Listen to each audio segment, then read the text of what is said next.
سپارہ شپاړسم رکوع سورہ یوسف شپږم رکوع. 12 سپارہ شپاړسم رکوع سورہ یوسف شپږم رکوع. بسم الله الرحمن الرحیم. وقال الملك انی ارى 7 بقرات سمان.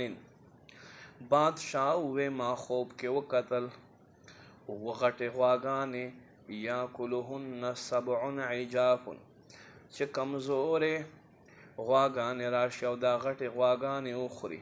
و7 سنبلات خضر او وږې مې وکتل اخرى یابسات او مې نورو کتل وچ چې دا په دوی راوخیږي او دا وچ کی.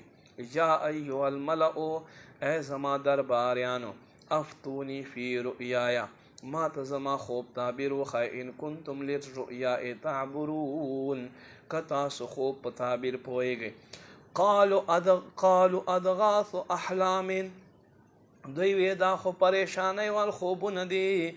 وما نحن بتاویل الاحلام بعالمین او مونږ داسې پریشان کن خوبو په تعبیر نه پوهیږو.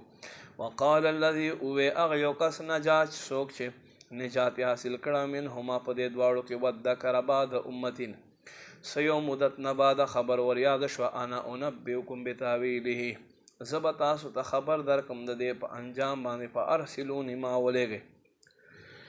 یوسف ایها الصدیق یوسف اے رښتونه افتنا فی 7 بقرات سمان مونږ ته تعبیر راکا و غټو غواګانو یاکلهن 7 عجاف چې دوی لره خوراکو کې کمزورې غواګانې و7 سنبلات او وږي خضرین چې شنه وي یابسات او اخرى یابسات او هغه چې وچ وي.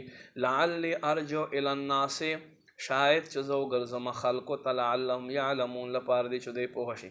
قال تزرعون 7 سنین دأبا وی تاسو به 9 کاله کرونده کوئ لګاتار فما حصدتم فذروه فی سنبله پس چې تاسو کټ کې هغه په خپلو وږو کې پرېږدئ الا قلیلا مما تاکلون مگر هغه لږ چې تاسو بیا خورئ. ثم یأتی من بعد ذلك بیا به راشي د 9 مضبوطو کالونو نه بعد 7 شداد سخت 9 کالونه یأکلن ما قدمتم لهن تاسو به هر هغه څه وخورئ چې تاسو مخکې کړي الا قلیلا مما تحسنون مگر لږ هغه چې تاسو بچ کړي وي.